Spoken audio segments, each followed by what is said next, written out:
So let's talk about the Manosphere. What a journey that was. And I'm so glad Louis covered that because it opened Pandora's box. I think men and women are like in a war against each other. So is traditional masculinity outdated or attractive? Ooh.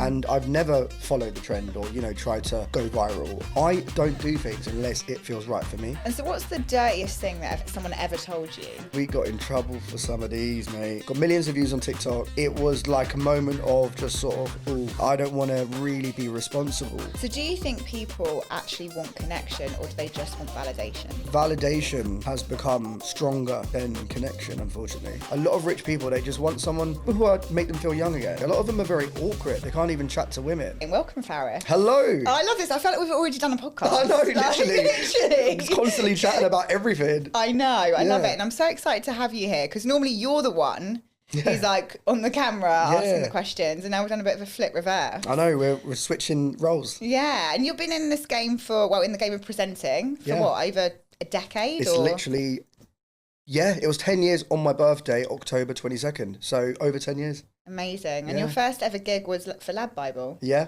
I studied TV and film production at Portsmouth University. And I remember in my third and final year, like, our lecturer literally said to us all, like, most of you lot will slip off unless you start doing something now, like networking or reaching out. And no one in the course was asked. Like, I could just tell they were just at uni for vibes. Do you know what I mean? So I really wanted to, like, I'm genuinely passionate about like media and entertainment and content and cinematography. So I wanted to get into the industry. Like, I knew that's what I wanted to do. So from early, I was always glad that I knew what I wanted to do. But I didn't make it any easier. So just, my third year, I did one freshers video. Like, just took the mic out and my mate took the camera out. We just did interviews. And like, I didn't see anyone doing that kind of content then. In the UK, at least. I saw some stuff on YouTube, so I thought, I think that'll work really well at uni because it's just chaos, like Portsmouth Uni, freshers, the strip, drunk people. And I just, people have always said that someone needs to capture what goes on at our uni. So anyway, I did it in my last year and posted it on Facebook, and the video just popped. It just went everywhere, like literally all the freshers pages. And that's what made LadBible email me, like literally just off the back of that, finishing uni, and they just said, come to Manchester and just have a chat. And then went there, we did a video for Drake Hotline Bling, that was going viral. We went around and did interviews for that, and then the owner said, look, we'll just keep sending you out. That was my job for a few years. Insane. So this was back, what year was this? Oh, that must have been 2015.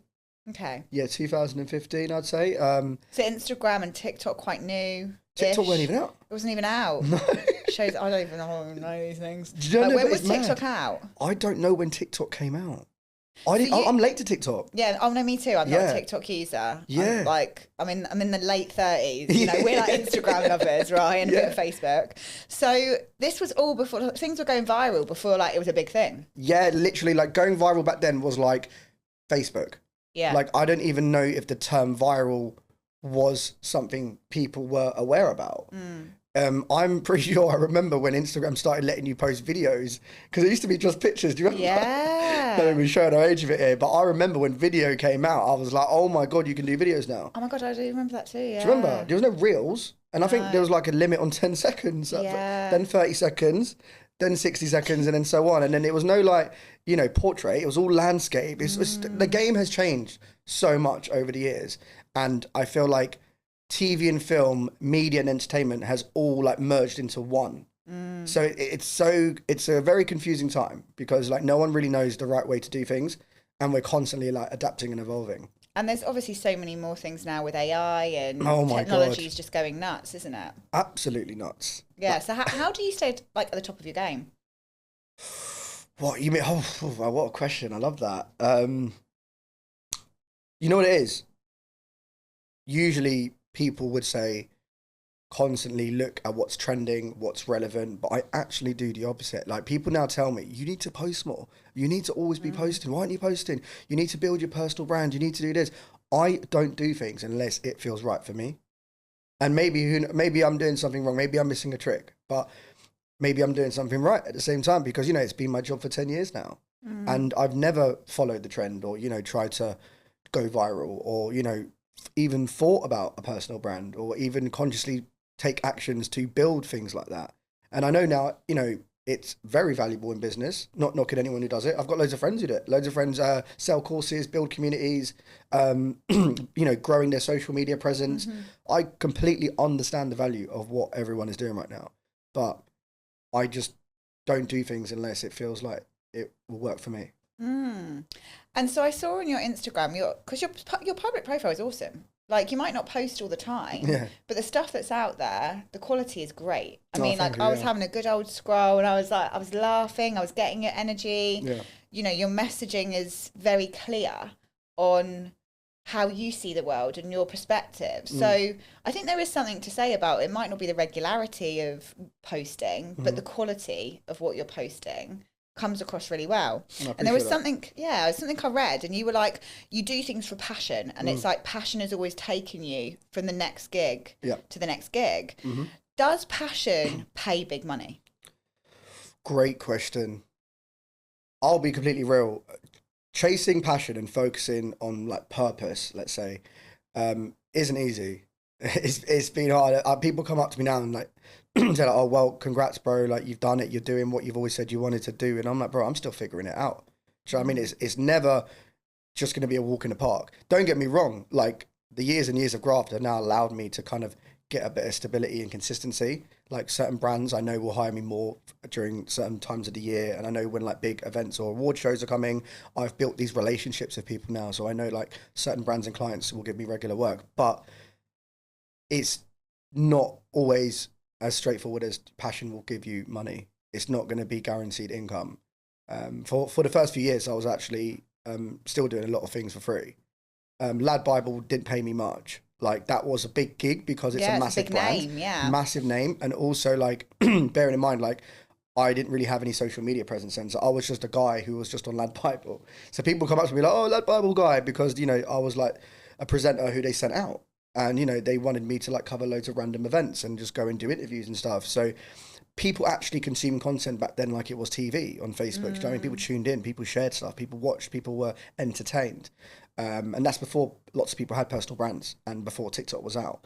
So that really helped catapult me. I'll be honest. I'm very lucky I made that Freshers video in my last year. I'm very lucky it did the way it did to then get noticed by LadBible. And then from there, got asked to go and do some radio with BBC Asia Network, and then from there started becoming the party content creator. Festivals, raves. I'd cover like launch parties, movie premieres, like things like that. That took me to Ibiza for 5 years, which we can get into. But just to go back to what you said about, you know, income, like definitely was lacking stability for a long part of this journey. Only recently, thankfully, last few years have been good, and that's because just locked in, just, you know, focused on quality over quantity. Like going back to what you said about posting and stuff, I appreciate what you said, because I don't want to be that guy that just posts every single day nonsense. If you're posting what you want to post every day and it aligns with you and who you are as a person and your business and your world all clicks together and you naturally want to post, amazing, do it. But like, you know, on TikTok, like people just trying to get up on the FYP or pop up on the explore page or just do like silly dances and challenges, and I just feel like people are just doing the wrong things for the wrong reasons these days. So I value quality. And it's a game, isn't it? Content creation at the end of the day.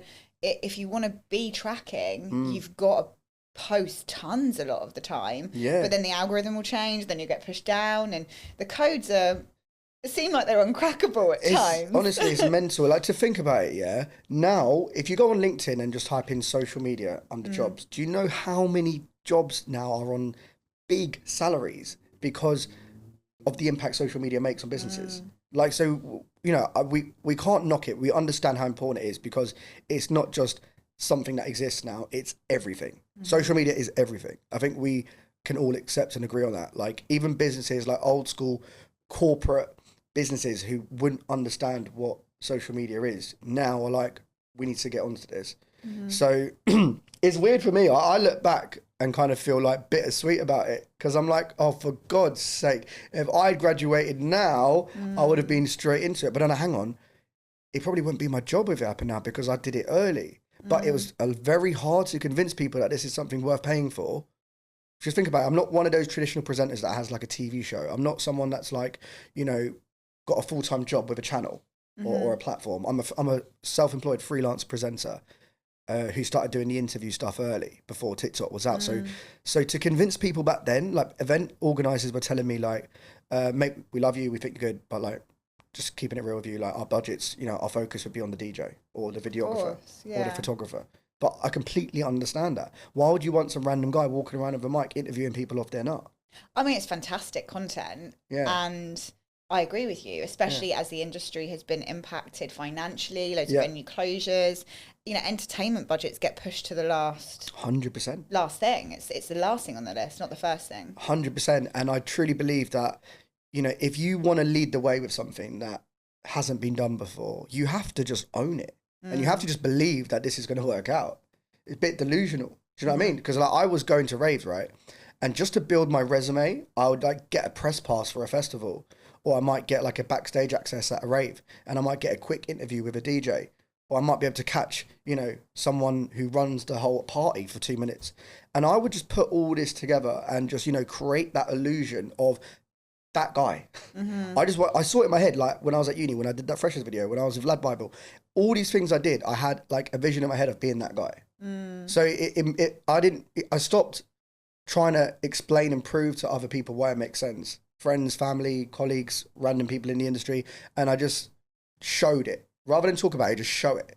So I just wanted to show people, I want to be that guy with the mic, showcasing experiences and taking people on the journey. And then I can use that to then leverage it as a production service. I can bring creative value to businesses from this. I know that I can sell this because they're going to see, not only does it get views, but it attaches fun and personality to people's brands, to people's organizations. And I could sell that to production companies, TV channels, brands, record labels, production companies. And that's what I did. Amazing. And so you became known as the party presenter for quite a few years. Yeah. Obviously, I know now that you've kind of diverted, which we'll get into later. You went to Zante, Ibiza. What kind of other locations were you doing? Yeah, so shortly after uni and the LadBible phase, there was the party hard travel phase. And I've worked with them ever since. Great people, great company, love the team. And they operate across 8 different destinations, and it's all those party young destinations. So it's like Malia, Zante, Ibiza. They had another one, Sunny Beach, which is in Romania or Bulgaria. I can't remember, one of those two. But yeah, so basically loads of party destinations, Kavos, Malta, and they would just send me to like all these different destinations. We did this thing called like the Party Hard Travel Tour, where they sent me with the rest of the media team to like just different destinations and creating content like the one I showed you. Like all these mad TikToks were just going viral from just interviewing people on holiday, and they're all off their nut. They're all just having the best time of their life, as you would when you're young. Do you know what I mean? You're on booze cruises, you're on bar crawls, you're at beach parties, you're literally like seeing like your favorite DJs performing, you're at phone parties, pool parties, paint parties. Like, it's honestly often your first ever holiday as well, outside of your parents. Yeah. I remember I did like the 18 to 30s. Yeah, it's quite similar. Yes. Yeah, it gets compared to that quite a lot. Yeah, I didn't know what that was, but it's back in the day. Yeah, was it back in the day? Oh yeah. So that is what people tell me. Party hard's a bit similar to like what you just said. Yeah. So now I know why they say it now. But yeah, honestly, they were also like a pioneer in the industry because they took a risk on me. But you know, I built with them. I like to look at me and Party Hard as like, you know, some people I built something with. I emailed them after uni and I just said, I see that you guys sell event holiday packages, and I feel like what I do aligns with what you guys do. And I sent them a few links. I didn't have many. Like, I had LadBible and maybe like a few festivals, and they just literally said, yeah, that's what we want to do. Love this. Yeah. And so what's the dirtiest thing that someone ever told you? What on holiday? Yeah. Oh my God, we got in trouble for some of these, mate. Oh my God. We would literally have people saying the most bizarre stuff, guys and girls, cheating on their partners, saying they're getting threesomed, saying they're getting spit roasted, saying they literally like sucked someone off in a bush, saying like their friend shagged in the pool, and just... So usually loads of sex stories. It's just constant sex stories. It really warps my mindset on like the modern generation. And did they not think that this was probably going to go online? And honestly, you'd think that when they see a cameraman and a presenter and a microphone and the logo brand everywhere, and obviously the fact that we asked them if we're going to do an interview. But it really blows my mind. I don't think I'll ever really truly understand it, because we were out there to do that. We were out there to get content. We're trying to get hooks, attention, momentum, funny reactions. That sends traffic to the socials. Then people see the experiences. Then people share and tag their mates. Oh my God, look at this, look at this. Look, it looks so fun. Then they book their holiday. It's part of a business. It's all part of a system. Do you know what I mean? There was a strategy to what we were doing, and we were doing it very well. But it came with negative backlash. Like there were people messaging saying, you know, it's affecting my life, my job, like my social groups are taking the piss out of me. Some people tried saying, you know, their jobs are going to fire them. People back home in the towns around Scotland and Ireland, everywhere, were causing chaos because people were just not accountable for what they were saying. People were saying the craziest stuff on camera, talking about, you know, their personal sex stories and outing their friends and saying what people did last night, even though that is the modern day relatable banter, because everyone can relate to, you know, who got too drunk, who, you know, had a threesome, who did this on holiday. But it was just causing too much chaos. And that's when I started to think, is it worth it? Is the juice worth the squeeze? Is this what I want to be known for? And then Party Hard and I had a chat, and we just had to have a meeting and just sort of discuss other ways that we can create new formats with the content to still show the experience, still get the views, but just not constantly have to worry about people messaging and saying, can you take it down? Can you delete it? Was there any sort of really negative, other than people saying let's take it down, was there any negative experiences for the individual that really sort of hit home for you? For me, it was the Irish girl who said she got spit roasted in Cavos, because got millions of views on TikTok. Same story. We had to take it down. Her mum emailed Party Hard Travel saying, you know, my daughter's made a prat of herself and she's the joke of the town. And they came from a very small town in Ireland where everyone probably knows each other's business, and, you know, no one ever probably pops up going viral on TikTok. So they've seen someone. Her parents are from this really like well put together family. I think they work for like the council. They're a big part of the community. So they've seen their daughter go viral on TikTok for saying she got spit roasted and she loved getting filled in. And for me, as crazy and hilarious as that was, it was like a moment of just sort of, ooh, like, I don't want to really be responsible or even a part, feel like I contributed to this. And I really had to, like, it was one of those moments where you're sort of standing on the crossroads and you're like, where am I going? What am I doing? You know, I've worked all these years, you know, as a runner on set for production companies, getting internships, being an extra in music videos to get to this point. Late hours, barely even getting my expenses paid for, to then live my dream and be that guy.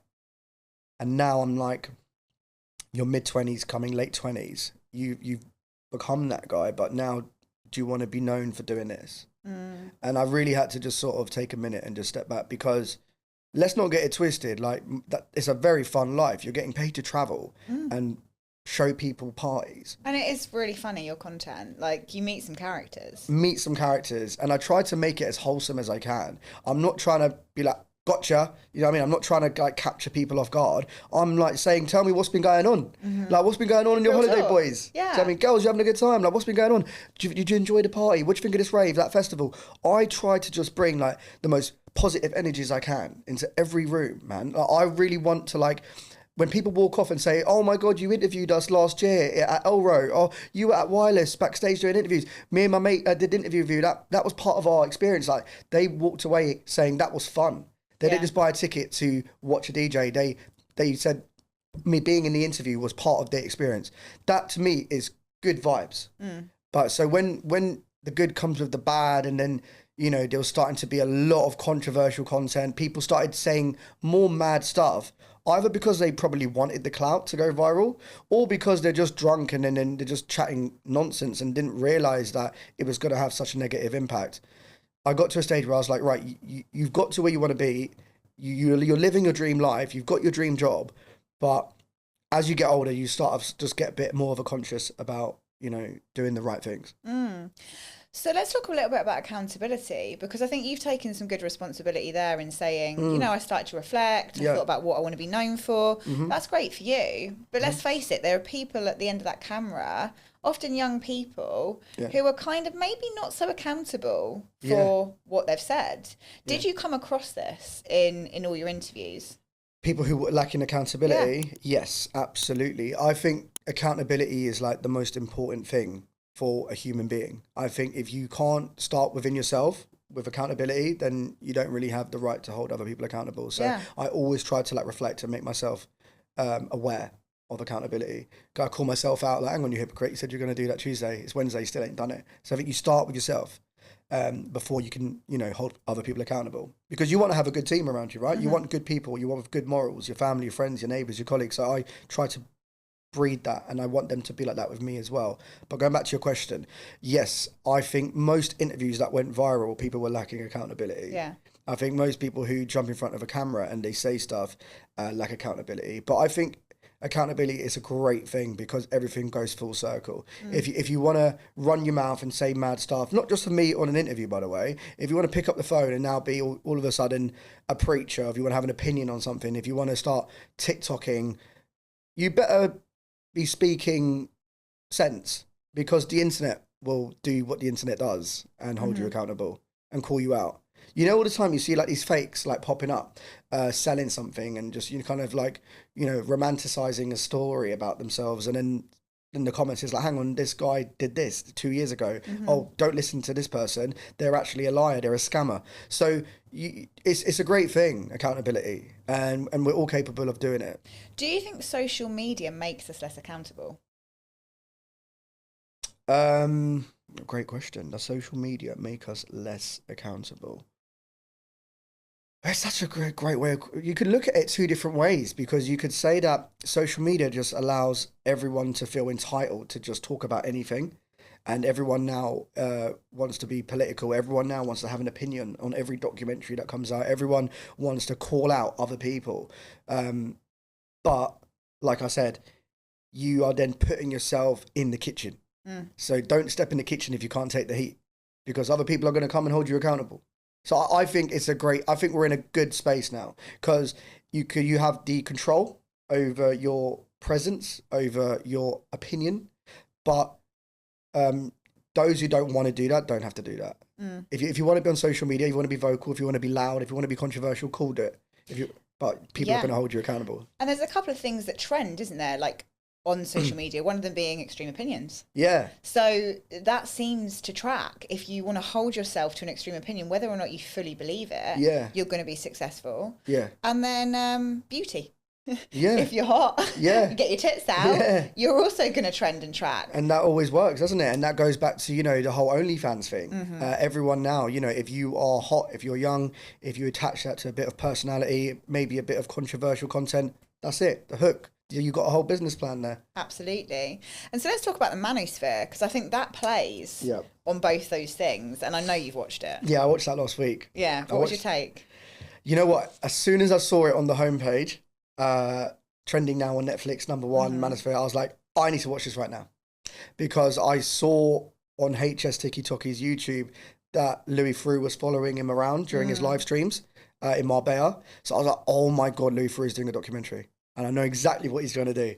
But I didn't realize he actually went beyond that. He went to Miami and he found like 4 or 5 of like the main Manosphere, red pill, masculine alpha guys who, you know, like to personally brand themselves as that guy. And wow, what a journey that was. And I really think that was important. I'm so glad Louis covered that, because it opened Pandora's box. But that conversation was waiting to happen. Do you know what I'm saying?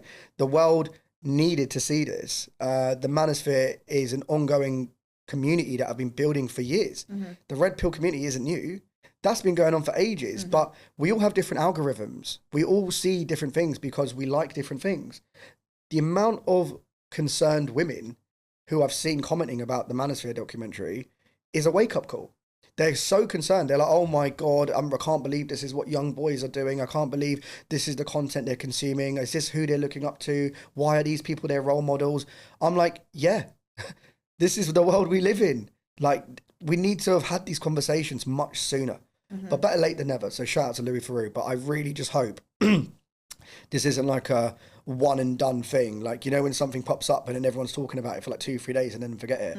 I hope this now addresses a deeper underlining issue, which is the current state of the modern dating generation.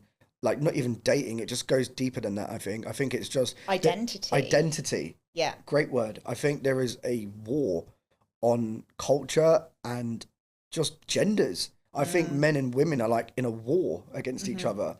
Whereas before it'd be about, you're like a team. Do you know what I mean? And it's like, it shouldn't be men versus women. It should be like a marriage, made in heaven. Traditional marriage, like people wanting to love and settle down and look for connection. I think that's out the window now. It's rare for me now to find someone and be like, oh, my parents have been together since I was a kid. I'm like, what? They're like, yeah, they've never split up. They're happily married. Because the grass isn't always green on the other side. And this is like a big topic now that we're talking about, because I think we need to start having more communities where men and women are in the same room talking together. I think we've got enough men groups. We've got enough female empowerment groups. We need to actually start understanding and connecting each other. I agree. Do you know what I mean? Yeah. I just think that's what's lacking. I think that's a really good point. I'm going to come to the dating stuff in a bit because I really want to dig into some of the things that you've seen and some of your perspectives. With the Manosphere, do you think Louis Theroux covered it with the intent and depth and opinion that he could have? I did see some stuff about people expected Louis to go a bit deeper. I think we need to give him a bit of credit, because it's not easy to go and follow people like that and get them to open up.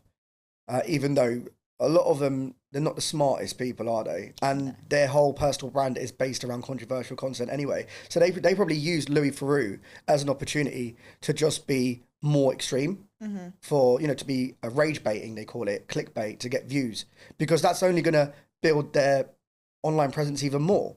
What Louis Theroux does very well is he lets people show who they really are without him doing it. Yeah. Do you know what I'm saying? He's got a few little facial expressions. Yeah. He's so nonchalant. I love it. Yeah, so direct, so blunt. Yeah. The way that he even expresses emotion or opinion is very deadpan. Yes. So you're kind of like, was that even an emotion? Yeah, innit? Like, I watch him and I'm like, I can't tell what you think about this person. Yeah. Like, do you secretly hate them? Or is your blood secretly boiling? Or are you really just that chilled that you just don't have an opinion? He must have an opinion, but he's fully aware that his job, his role in these documentaries is to just be the guy who asks the questions. Yeah. Staying neutral. Neutrality, Which is a great place to be in, right? Because then you're not coming with an agenda or a narrative. But the people will do what the people do. Like I said on social media earlier, the accountability. People will have their opinions. You don't need to have an opinion. You just be the one who asks the questions. Kind of like what I do sometimes. That's what I want to get into now, more like formatted stuff, documentary, short films, away from the party stuff. But just to keep it on topic, yes, I think Louis Theroux is brilliant at what he does. Could he have gone deeper? Probably. But then I don't know what that would have risked for him in the environments he's in with the people he's in. And, but he got great access to get like, was it Myron and, some people that were friends of Tate. Apparently he tried to get Tate. He wanted more money, I heard. I did read that, yeah. Yeah. So I've met Tate and I've met Tristan. Really? Yeah. Wow. Yeah. And I couldn't have held the same emotional state that Louis did. Like, I was quote unquote triggered, Really? Yeah. Where'd you meet him? In Dubai. Yeah. I listened to 3 hours of Tate. That's Andrew, and then Tristan, I've listened to 2 different podcasts. Yeah. Different energies. But Andrew stirred me massively. Really? I had to leave the room a few times. Oh my God. Yeah.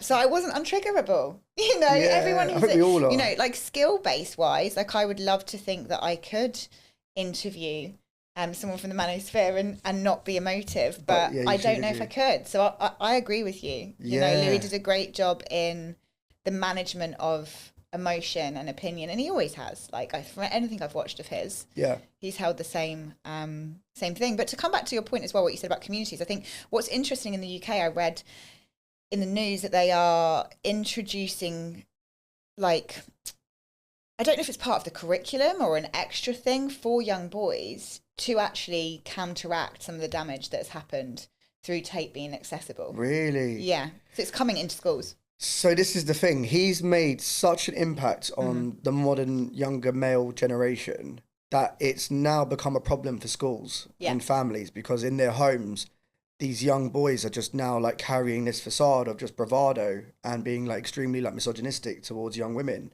And that's spreading across communities and social groups. But let's be real here. Why are they?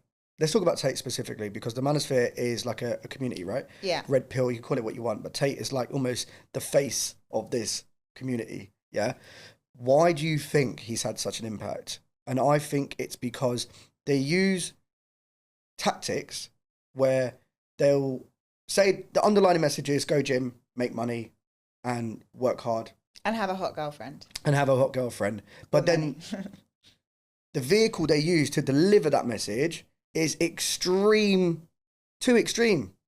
But they have to be like that to get the views. That builds their personal brand. That's what gets the views. That's the rage bait.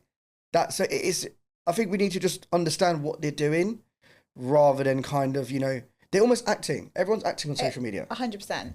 I mean, if you want a critical, like a more objective analysis of when I did meet Tate, for me, it was being able to sit back and discern the layers of, that sounds like an act. Oh, that sounds a little bit true. Oh, because over a 3-hour kind of stint of interviewing, when you're not the interviewer, you can hear these nuances. You can kind of pick up on the energy. Oh, that felt like a true statement. Oh, that was an agendered statement. Yeah. But a phenomenal communicator, one of the most excellent communicators online of our time. 100%. And the delivery of a message, extremely strong and eloquent and direct. 100%. And so you can understand why that's going to attract an audience, because there's strength in a message. 100%. Communication skills are probably something we all need to work on, if 100%. we want messages to actually land. Yeah, 100%. I don't think anyone can take that away from him.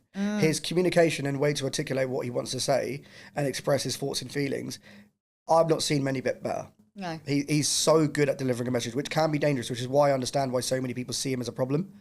But we have to accept, and I think we have to, as, a community, accept that there's a massive lack in young men. Why do you think they need a role model? Why, a lot of these young men, they don't even have father figures in the house. Let's be real. Like a lot of young men now, divorce rates, and goes back to what we talked about, dating culture and, traditional marriage is out the window. People aren't together forever anymore. And that's causing problems in households. It's trauma carried through young men, and now going on their phone and seeing Andrew Tate and being like, that makes sense. Yeah. Do you know what I mean? Because there's no one around to show them the way to do it. Because what Andrew Tate is saying is not actually always that bad. But, you should go to the gym. You should make money. You should, respect yourself. You shouldn't let women, take all your money and take the piss out of you. Like, these are things that you should learn in your house. You shouldn't need Andrew Tate saying it in some mad way on the internet for you to, like, switch on and, sort your shit out. And that is the problem. I think we need more good men. I think we have too many shit men, and we have a lot of shit women as well. Yeah. We just need better people. Yeah. So is traditional masculinity outdated or attractive? Ooh. I don't think... Oh, it's a great word, outdated. What did you say? Is it outdated or... Is it attractive? Oh, I think they're both. I think it's outdated and attractive. I think it's so outdated that when a woman sees someone holding traditional masculine values, they're like, wow, I thought you guys didn't exist anymore. So they're almost impressed when they see someone with manners, with respect, that, has a good relationship with their mum. That's so rare now. And, someone who's family orientated, someone who, looks after themselves, someone who, is emotionally stable, someone who, has empathy.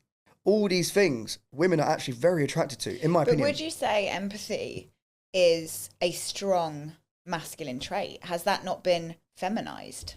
It has, but I don't think that should stop us doing it. No. I don't think these are traits that I think what's happened now is, like, there's been the whole gender war thing, right? Red pill alpha male community against feminists. We're trying to attack each other so much. that we're almost scared to sort of hold our own front because we think we're going to get attacked for it.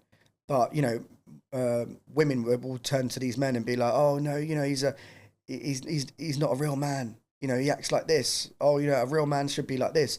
And then the men are going to the women, oh, well, real women act like this. It's like we're trying to tell each other how we should be. And I think we should know in our hearts how we should be. We should just stay true to ourselves. You know, we were all raised in different households. We all had different parents. But most importantly, we are all accountable for becoming our own person. Mm-hmm. So regardless if you had shit parents, good parents, you should grow up to just think for yourself and learn how to be a better person. Mm-hmm. I agree. And I think what's interesting is what has been attached to being a traditional man or being a traditional woman. Yeah. If you were going to define that from your perspective, how would you explain? What a good... Like, what's a traditional woman? What's a traditional man? A traditional man... In my opinion, when I hear the term traditional man, I would think it's someone who works hard, protects and provides for his family. That's what I would think a traditional man is. So then do you think that that's a call, if women's going to be a traditional woman, isn't that vicariously by default she has to look after the kids and stay at home? Yeah, I'd say, so a traditional man, in my opinion, sounds something like someone who works hard, protects and provides, and a traditional woman would be someone who stays at home, you know, is in her soft energy, where she kind of can cook, clean, look after the kids, and doesn't have to worry about, you know, the whole provide and protect thing. That's what I would think the traditional roles are. But now, I don't even know. I think everyone's confused themselves. I, you know, I'm like looking at some guys and I'm like, what do you want to do? Do you still want to protect and provide? Or do you want to just, you know, be, you know, sleep around? Or, you know, I'm also looking at women and I'm like, do you want to be a traditional woman? Like, you're looking for someone to protect and provide, but then you also, some of them want to be like all bad bee energy, go traveling, and, you know, dating's very transactional. Like, it's not really for love or connection. It's more for like access and lifestyle. You know, you want to be on a yacht? Do you want to get flown out to Miami? Like, it's weird. What do you want? What do people want now? I don't really understand. So do you think people actually want connection, or do they just want validation? I think validation has become stronger than connection, unfortunately. I'm not saying I've given up on dating, but looking at the current state of it, of like the modern day culture within dating, hookups, transactional, just constantly looking elsewhere. Is the grass greener on the other side? Swiping on apps. It's so sad. I'll be honest, it's so sad. I feel really bad for some people, because some people literally feel invisible. There's so many guys out there who feel invisible. They literally feel like they can go out every week, they can wear a suit, they can go to the gym, they could get a nice haircut, they can make good money and still feel invisible. And I think that's so sad. Genuinely so sad. So who do you think has the upper hand in dating then, men or women? I would say, oh, that's such a good question. Because I was about to say women. I really was. I was about to say, like, I think women now have the ability to just, you know, go out and look pretty and almost like sell themselves online and be like, this is me, I'm pretty, come and get me. And wealthy guys can just slide in the DMs and just give them the world. But then I thought about it and I was like, hang on, for a guy, you have to actually go out into the world and build your life. You can't just, you know, look good. No one's going to pay you to just look good, bro. You need to go build your life. You need to build yourself. You need to build your mind. You need to build your wealth, create assets. But then once you get there, I think you can't beat it. So I think for the best thing to be in this world is a made man, because then you have an abundance of opportunity. Then you have an abundance of choice to pick the right woman for you. But it is still very easy for women. I think a young, pretty girl has an endless possibility of doing whatever she wants. I would say that comes with massive downsides as well. Downsides, yeah? Well, because you can imagine if you're inundated with choice, how do you choose with clarity? How do you make the right choice? Yeah. If you're constantly, and if your sense of self or your validation is coming from being picked up that day, being stopped in the street for your number, if you're out and about, or the DMs, or the this, or the that. What happens in a day where there's not as many people out and you don't get that validation? How do you feel? It comes with a massive downside, because also then your expectation or your sense of reality is sort of warped. Are you actually seen for the work that you do, or are you valued more because of how you look? Yeah. That has a really shallow and hollow feeling. I've been sat at tables in business where they've gone, well, of course you're successful, look at you. Yeah, that must be horrible, because people, you think from a guy's perspective, we think that's going to flatter women saying they're beautiful, but it's actually probably offensive to you lot, because you're like, hang on, I'm so much more than this. It's the way I've been brought up, the values that I've been brought up with. Yeah. It was about education and character. So it was like, Sarah, go to LSE, go and get your degree, work your fucking ass off, like go and get a job, work. I have grafted at my business for 18 years. Yeah. Like, give me some credit. Yeah. Regardless of what I choose to do with my face or how I choose to train at the gym. I definitely give me some credit. No, 100%. And you deserve your credit. Yeah, I've earned it, but so many women have, and so it becomes almost like oh, for fuck's sake. You know what? I think I've just understood how to answer your question, because you just helped me from telling me about your personal perspective. I think when it comes to business, men have it so much easier and women have it so much harder, because you're just viewed differently. But when it comes to dating, I think women have it easier and men have it harder. So, you know what I mean? It's sticks and stones, isn't it? We all have different, we're dealt with different hands, with different cards. Yeah. And it's about how you use that to create more opportunities for yourself. Do you know what I mean?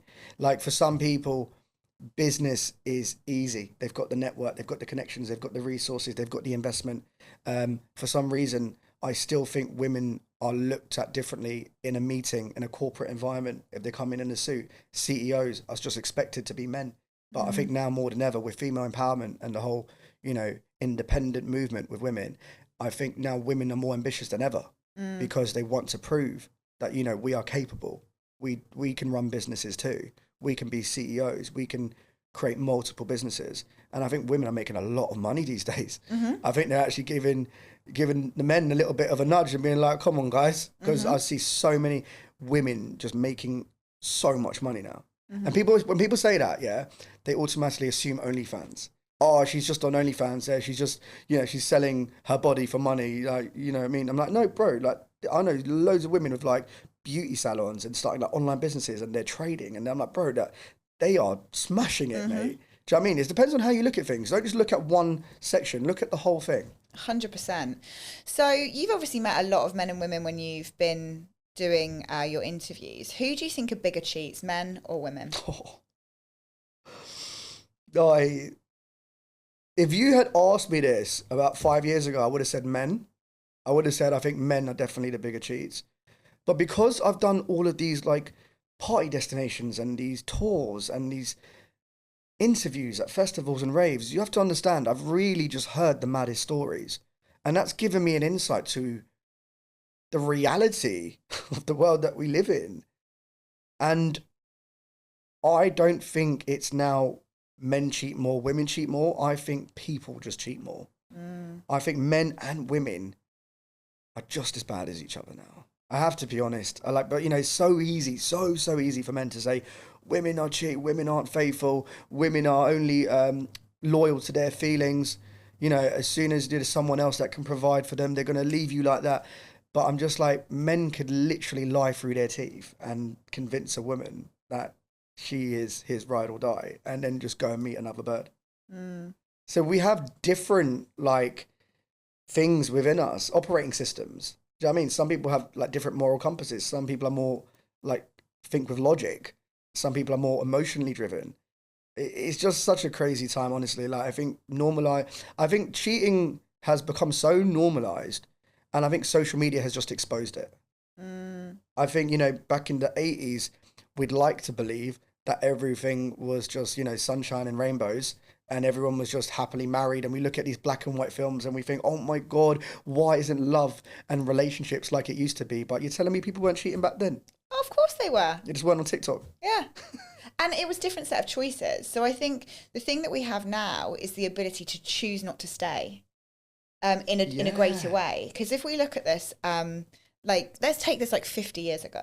If you were a woman and you knew your husband had a mistress or had a lover and you found out, where would it leave you in society if you chose to leave? You couldn't do things. You know, I remember my mum telling me the other day that when my grandmother got married, by law at that point in time, you weren't allowed to have a job. You had to go by the job of your husband. Wow. That's mad, isn't it? So you were fucked. You couldn't survive. Yeah. So of course you would accept and stay and brush it under the carpet. We've moved past that in the Western world now where we sit. And so therefore when these exposés happen, women's emotions can come into play. Well, actually, I'm leaving you. Yeah. I don't feel good. I feel hurt. Yeah. I'm leaving. Whereas before they couldn't have that emotion couldn't have the same space. It was, I have to stay for survival. Yeah. That's so interesting to think of it like that. I'm just thinking, like, now it's probably so easy to just bounce from relationship to relationship to relationship, and there's no backlash. There's no negative side effects for just being like, you know, we're together for 3 years and now I'm done. Do you know what I mean? Oh, we're married and now we're getting a divorce. Oh, we got 2 kids and now I own half of the assets. Like, it has become transactional. And my friend the other day said to me that, you know, Faris, what you on about? Dating has always been transactional. You know, the guy will provide and protect, and the woman will look after the kids and cook and clean. It's always been transactional. And I was thinking about what he said, and I was like, is this true? And I really don't know the answer to it, because now I feel like it's a different type of transactional. Now it's like for lifestyle. People aren't even dating for love anymore. It's for access. It's for the lifestyle. It's sad. Yeah, I think it needs to be an active choice. I think transaction comes into every relationship to some degree. Yeah. Because if we just take an emotional standpoint with this, let's say you had a deep need for quality time and you had a deep need for emotional connection. Like, you really want to be with somebody who can express their emotions, you know, say, I love you, do romantic gestures. Let's say that was so important to you because of whatever, the way you've been brought up, your beliefs, whatever reason. And if that need wasn't being met, you're going to have a deep sadness. Even though it's more emotive and maybe we call it love, it's a transaction if you choose to leave. If you're like, you're not feeding my need, that's still a transaction. But you could look at that and go, well, actually, he wasn't given romance. Like, that's love. That's such a good point you just made, because it's the whole, we all have different love languages. We all have different needs, right? So some people might just literally need a cuddle and just someone to just tell them everything's okay. Yeah. And then some people will need a yacht and a private jet and some expensive bags. Exactly. But if you have this blueprint where you're giving the woman that just wants a cuddle and a shag and a fucking tell you're all right, if you're giving her all the yacht, she's like, I don't care. Exactly. And vice versa. That's so good. I think more people need to understand stuff like this, because you get like people can almost confused. Like, I don't know why she left, man. I gave her everything. And it's like, well, you didn't listen to her. Like, all the things you were giving her were not the things she wanted or needed. Do you know what I mean? Like, you could be like the richest man in the world and giving her like the best lifestyle ever. But if she feels invisible to you, if she feels understood, if she feels like you can't even listen and tend to her needs, you're going to be disconnected to your wife, and then don't act confused when she leaves, mate. So do you think women actually want emotionally available men? Are we talking modern, like right now, traditional day? What's the question again? Do women actually want emotionally available men? Oh, that's such a mad one, you know. Because I think a lot of women will say that they do, but then I think there's limits. I think we should have boundaries, because if a man was just completely led with his emotions and couldn't control them and was just almost like talking to his wife like she's his therapist or his mum, I believe she will subconsciously start to lose attraction for him. No matter how many women stand up and say, no, we want emotionally open men. We want them to be available. We want them to be talking with their hearts open and pouring it all out to us. Like, I'm sorry, but there's certain things that you should be open about with your woman. If you're in a relationship, I think you become a bit of a team, and it almost like, you know, some stuff goes out the window a little bit. But then I really do believe that, you know, men should have their own support units around them that you just don't need to talk to the missus about. I think that's what, the pub's for with your mates. I think that's what therapy's for. I think that's what the gym's for. Same with women. I don't think a woman should just be nagging and chewing her partner's ear off all the time about every little thing. Like, let him focus on the bigger problems and the micro everyday little things. Oh my God, chipped my nail, or, the TV this, or, Oh, yeah. Talk to the girls. Yeah. So I mean, just talk to the girls about it. You don't need to be spending 45 minutes explaining the smallest issue that's stressing you out to your partner when he could be out there making money or making like a bigger impact in your family. So what do you do with the big issues then? Because where that can go in extreme is if someone's really emotionally unavailable, you don't actually get to talk about, how do you make that barometer? What, between the macro and the micro? Yeah. In a relationship or as an... Yeah. I think men and women need to like sort of sit down and be like, where are we trying to go? What are we trying to do? Are we trying to have kids? Are we trying to start a business? Are we trying to travel? Are we trying to work remotely? Are we trying to, renovate the house? And almost like achieve these goals as a team. Like be like, are we doing things every single day to make progress with the things we want in life, to the places we want to go? And I think if you treat life like that, you almost hold each other accountable. You don't even realize every day you look at what you're doing and you think, are we progressing or are we going back? And I think that's a great way to sort of team up with your partner, men and women. Right. As the guy, I'm going to take the lead on this stuff. As the woman, you take the lead on that stuff. And then, it's not that way. You stop looking at things as like, a gender battle. You start looking at yourselves as a team and being like, I'm good at doing this stuff. You're good at doing that stuff. This is going to benefit the kids. This is going to create generational wealth for our family. This is going to put us on the property market with our assets. This is going to help us travel the world and work remotely. Let's do it. So once you've decided that that's a person you're going to journey with, whether it's forever or for a season, yes, get around a table and have a shared vision. 100%. I think if you're spending all of your time, effort and money on someone, it's an investment of your energy. Like, you know what I mean? Like you want to make sure like you're going the same direction. Do you know what I mean? Like you're leading the ship in the same direction. And I think that's a big issue people make now, I think people jump into a relationship and they then have a kid, or they get married, or they move in together. And next thing you know, it's been 5 years, 8 years, 10 years. And they go, actually, I thought we were going here. And then they're like, no, I thought we were going here. Oh, well, yeah, we better call it a day then. Okay, then all of a sudden you've got to split your assets. You've got to get a divorce. The kids then got 2 different families that are having a bit of conflict. Like, you've just lost all that time. Do you know how common that is? Like, do you know how many people I know who I thought were with their forever partner, and now I run into them, they're like, how's the missus? Oh, no, mate, fucking hell, Faris. Yeah, man, don't ask about that, man. But yeah, I'm single now, man. I'm like, what about the kid? Yeah, I see the kid on the weekends. You cool with the missus? Yeah, we're civil. I don't want to ask any more questions. I leave it there out of respect because it's personal. But, I'm not mentioning names, so I think me talking about this, people will probably realise how common this is. They probably know people in the exact same situation. And is that a bad or a good thing? I think it's a new reality of our time. Was it great that our parents' generation stayed together for 40, 50 years? It was great. I think it's a beautiful thing. I think if you've got older generation, like grandparents who are still together, how beautiful is it that they only know that? Do you know what I mean? They don't know swipe culture. They don't know like transactional love. They don't know like, going on social media. They don't know like, swiping on Hinge and Tinder. Like all they know is one love that they've nurtured and protected their whole lives. And cultivated together, yeah. Yeah. And probably so seen many different versions of each other over that time. I mean, I'm a hopeless romantic. At my heart, I'm very much the same. My parents are still together. Grandparents died 60 years plus married. Parents have been over 40 years married. I've got so many models in my life of the longevity of love. And I try to approach things with that. But I do think that because of all the things that we've talked about, the changes in roles, the changes in values, and I think it comes down to a values question. If you're going to date someone, I think vision's important, and then I think values, because if your 100%. Core values are fundamentally different, you have to take time out with yourself and 100%. Go, what is at my core of my life? Absolutely. And stand by those.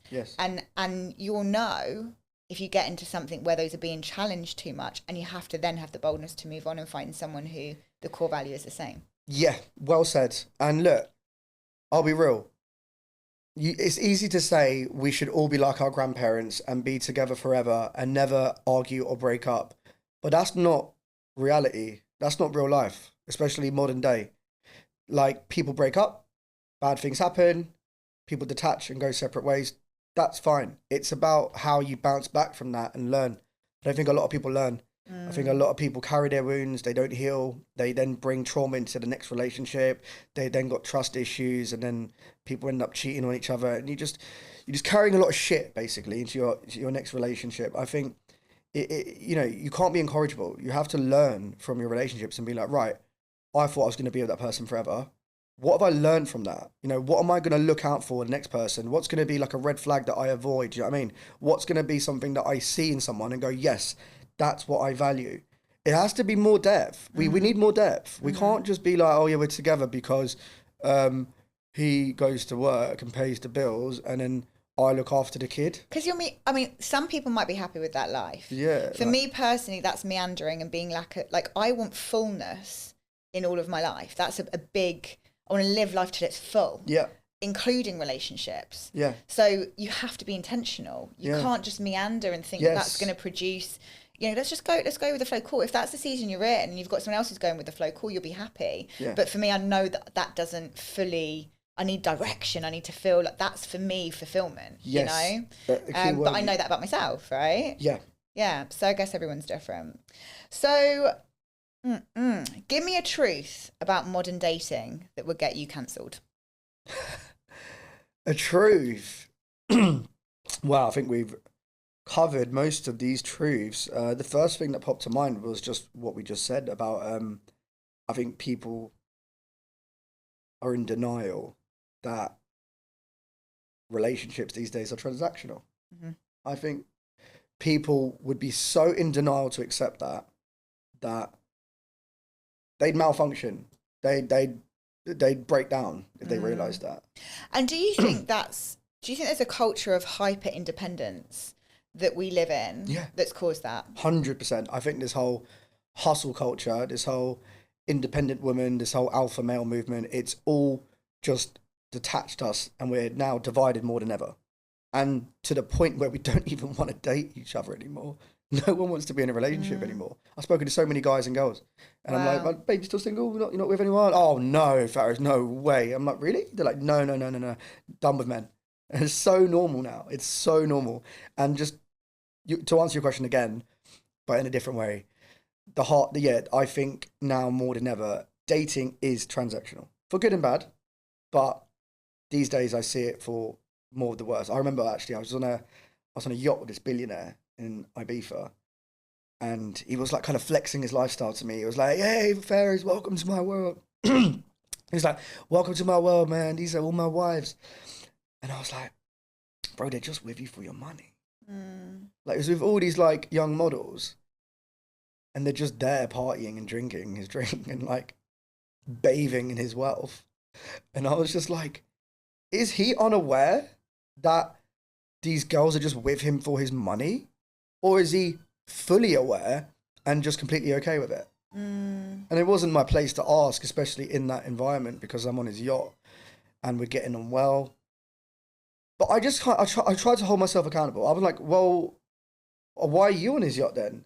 But I know my intentions were to just have a good time. I'm there because I don't need anything from that man. Great. Do you understand what I'm saying? I'm there because he likes my energy. He wants younger, fun people around him. And I've noticed that with wealthy people as well. A lot of rich people, they just want someone... They want people who make them feel young again. They want people who are just going to bring good energy. A lot of them are very awkward. They can't even chat to women.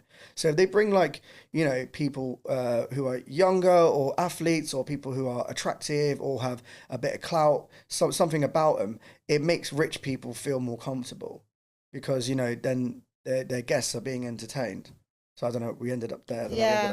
And I think it's an energy thing. I think you hit there on, you didn't need anything. Yeah. And that you feel. 100%. I think that would you agree that the plus side or the upside of the independence culture is that we've created sustenance in ourselves, that we then don't need each other. So actually, if you're a giving person and you've met another person that's a giving person, you can create something fucking fantastic. 100%. Yeah, and that's the good side of it. That's a good way of looking at the positives. Mm-hmm. Do you know what I mean? Because I think a lot of the things we're touching up about, there's no right or wrong answer. There's no just like left or right. There's no just like good or bad. There's nuance to it. Like there's good things and bad things in every type of relationship or dynamic or decision or path you take in your journey. Do you know what I'm saying? So it's good that you said that, because it will stop people looking at just like things in black and white. Yeah, 100%. So I want to talk a little bit, and I want to end on these points. I looked at some of the stuff that you've been working on more recently, and it looks like, from my perspective, that you went through a bit of an internal shift and redirected your work into working and speaking on more social and cultural issues. Yeah. Is that true? Yeah, that's exactly what I've done and what I'm doing. I just made a conscious decision to not go back to Ibiza last summer, even though everything I've built over the last 6-7 years is there. My network, my resources, my opportunities. I started a business there. The easy life would have been to just keep going back. I made a decision to not go back because I wanted to fulfill my potential, and I felt like I'd outgrown every chapter where I've gone somewhere different, whether it's Dubai, Ibiza, Miami, LA. Brilliant experiences, opportunities, and memories for life. But I think in your heart, you know when it's time to move on. And for me, it was time to move on. And it doesn't mean you just completely close something. It's still there. It just means right now you're not there. And I had to focus on my inner growth and my inner moral compass on where I wanted to go. And that is social issues. It's modern day culture. It's dating, like we're talking about right now. It's working on more meaningful projects that I think have an impact and bring value to the world. And what are some of the ones that you've done? I saw you did something for Black Lives Matter. Yes. There was something you did with Kai's projects with the orphanage. Yeah. I went to Africa. Really cool. It was so amazing to like go and experience that. I did two. I did a short film in Kenya to promote a charity organisation who were building water supplies for rural villages. And then I did the stuff for Kai. It was called the Abode Project back then. Yeah. He's rebranded it, I think. But the whole project was just incredible. To be there with volunteers, right? And to be telling the story of this organisation, and to be actually living in like a village and with like people who are just so grateful to just dance and just drink water. It sounds so generic, but you do come back with a different mindset. Because it's not Dubai, Ibiza, high life yachts, villas. It's realities. Raw. Yeah, survival. It's people who don't know anything about the things we've got, social media, designer clothes, all these other things. It's people who are, their whole life is just waking up and being present, and their concerns are just survival. And they are actually more happier. They looked more happier than most people I know. So social issues, modern day culture. I have so much clarity now.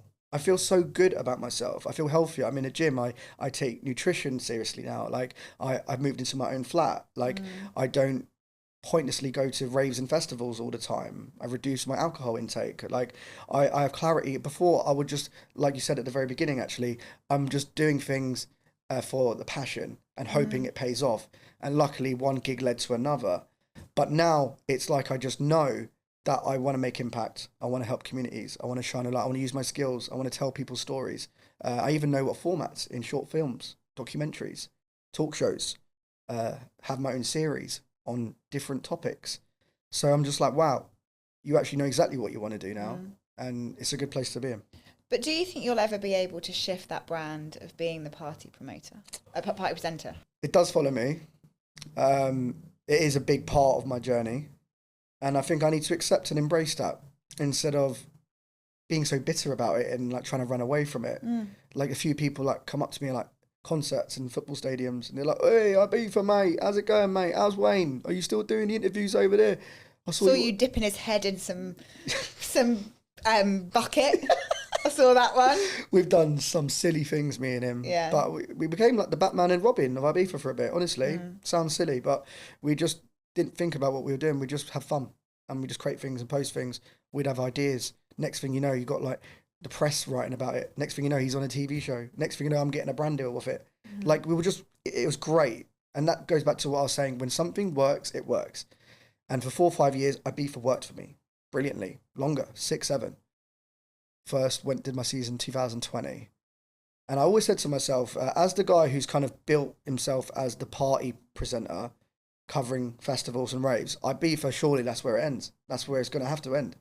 So I almost look back with a beautiful full circle way, because I'm like, you've lived your dream, Faris. You wanted to literally be the guy at parties showing what's going on, because I love partying. Like, when you're young, you go clubbing, then you go to a rave, then you go to festivals. Like, imagine if I could make this my job. I picked up a mic, made it a job, and now it became a thing. And then on TikTok now, you see so many people now doing interviews. You know, it's become normalized. Going back to what I said to you earlier, people wouldn't pay for it before. Promoters would say to me, like, respectfully, bro, we're not really going to pay you to do that. Now, it's not even weird. It's, in fact, normal to see someone with a mic at events. People go, "Oh, you're doing content. Oh, what's she doing? Oh, she's doing some presenting. Oh, what's he doing? Oh, he's probably doing their TikTok." And it's a thing now. So it's weird. It's almost like I'm just sort of like moving on from something that's become the norm. But as always, I've followed my own path. I wouldn't want to stay just because it's now normalized. I did it when it was very uncomfortable and it wasn't normal. So now I'm very excited to lean into the next thing, whatever that may be for me. And do you have a plan? Do you know what it is going to be? I have a few projects up my sleeve. I have a few things lined up for the year. Traveling back to America at some point. Nice. It's the World Cup as well. So I'll be doing some sports coverage. Yeah. And I'm finally creating my own series. I've always created content or presented for other people, events, brands, organizations. I'm in the process of finally putting my own thing together to put it out there and be like, this is me. Amazing. Yeah. Amazing. Well, I'm excited to see that. Yeah, thank you. And so how can listeners stay connected to you? Maybe there's someone like who wants to book you and like see some of your work. What's the best way to do that? So I'm pretty active on Instagram. My socials are Faris Ray on everything. LinkedIn. We'll put it in the show notes as well. Just Faris Ray. I changed it to that. It was something longer than that recently, and then I just thought, you know what, just put it simple as your first and your last name. Faris Ray, LinkedIn, Instagram, TikTok, and if it feels good, I feel like I'm just ready. I feel like I'm ready to like jump and grab and create rather than wait and hope. Just do it yourself. Do you know what I mean? Yeah. Amazing. Yeah. Well, thank you so much for today. I feel like we could have gone on and on for hours. Maybe we'll have to do a part 2 at some point. Oh, absolutely love this. Has been one of the most free-flowing conversations I've had on like podcasts or radio shows or, you know, talk stuff. So it's been lovely speaking to you. Thank you for having me. Thank you so much.